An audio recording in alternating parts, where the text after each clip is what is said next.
Thursday, December 28, 2023. Holy Innocents. Focus. If we confess our sins, He is faithful and just to forgive our sins. The Church considers martyrdom a baptism by blood, by which we are purified of sin.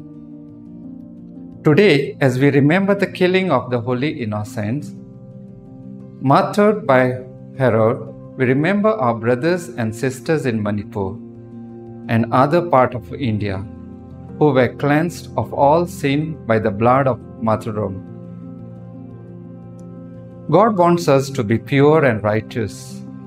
This is a sinless, and we all know how impossible that is. We fall easy prey to temptation, and willingly or unwillingly we slip into the sin again and again. The Lord knows this only too well. After all, He created us.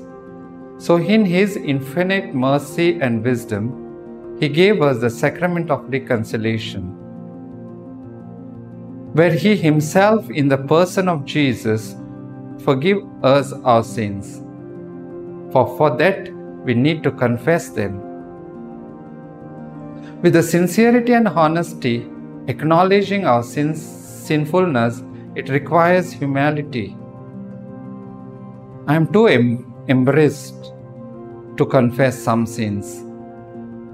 Do I avoid certain priest because I am afraid or want what he might think of me when I mention a particular failing?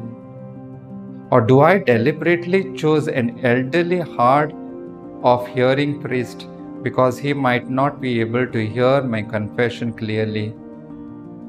Fruits. In confession, let us see Jesus on the cross alone, tortured, naked, and abused. Can we intimate Him even in a small, embarrassing ways? Can we atone for our sins?